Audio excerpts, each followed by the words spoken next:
Hi. If you are conducting a qualitative research with a small number of participants, it is a key component when you are describing and reporting your findings to describe and provide an overview of your participants' profiles. It's important for the reader to know where they're coming from, to contextualize their responses, and learn better about the themes that have been identified and whether they apply in their context. That being said, if you are interested in learning how to provide those descriptions without breaking any confidentiality aspects or ethical considerations, then this session is for you. To start off, and for the purpose of this exercise, I've asked ChatGPT to help me in providing an interview, a mock interview with a particular science teacher that is working currently with a focus on understanding more about the well-being of teachers at the present time. So with this, let's start the exercise. First off, the first question is, good morning, thank you for agreeing, so on and so forth. This can be more elaborate and more extensive. And the main purpose of this is to set the rapport with the participant. Most of the time, there's nothing that we can take out of our opening statements with the participant. The first question, do you mind sharing an overview of your profile and what got you into teaching? Going through the response after having the transcription ready, it is quite interesting and it's quite important for us to identify the key components that we can make use of. So over here I have teaching high school science. That's the first information that could be of help. More than a decade or about a decade. I'm not sure if I want to mention the serendipitous way the journey started. However, deep fascination with science. I have the biology and chemistry that's there. Now, reading through, I can identify that there's a lot of passion coming through this response.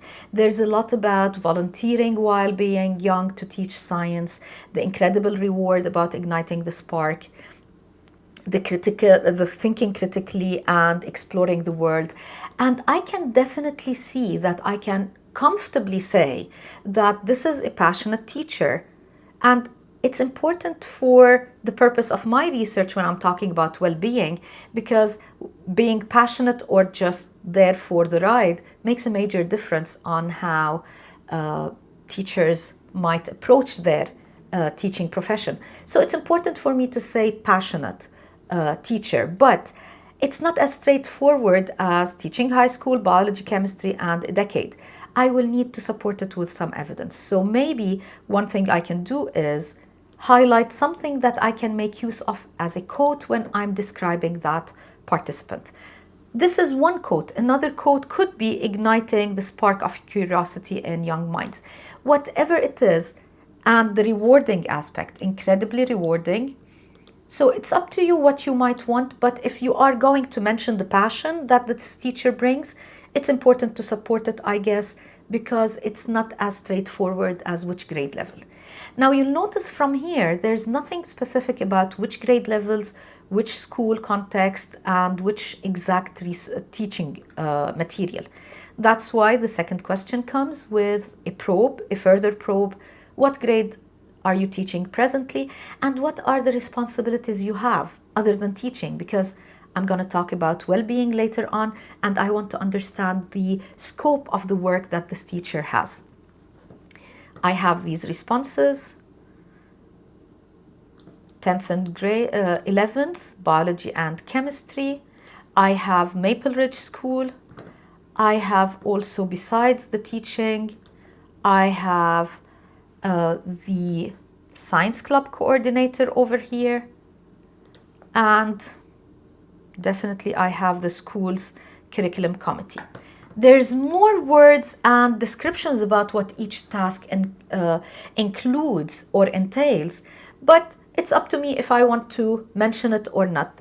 Something that I find quite interesting, for example, here is that there's a lot of reference to working with students and a lot of reference to working with other teachers. I can take these highlighted pieces and include them in my description. with one exception. The Maple Ridge Charter School, that's not appropriate for me to actually make use of, because unless I have approval from the school board, or the school zone or school district, I cannot identify the school. So I have to highlight something of a general description that might give a clearer indication to the reader where this teacher is working without revealing confidentiality aspects. The reason why I need to give some description, because guess what? Charter schools are totally different than public schools. They're different from full private schools. They are different from religious schools, for example. So giving an indication of where this teacher is working at the present time will give me a clearer idea, but I have to be very cautious about revealing the name. So I can describe the school, describe the general context. For example, it's a charter school that caters for K to 12. It's a religious school that is all girls, elementary, or whatnot, without giving too much information about the school to the point where one would know which school it is.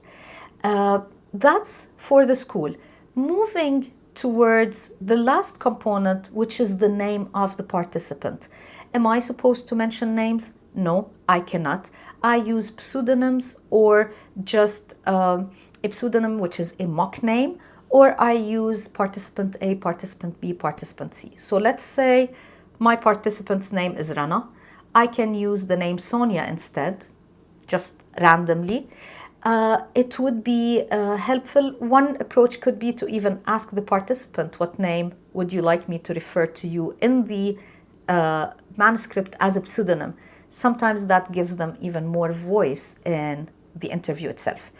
Which is recommended, the name or the letter or the number?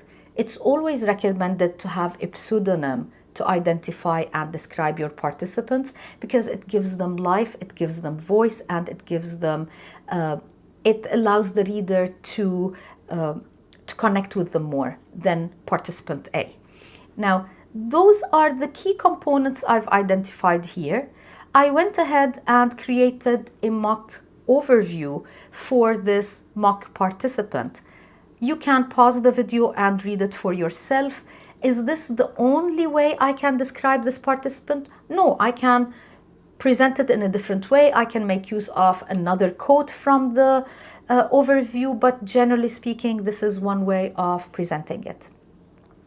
Where do we include it?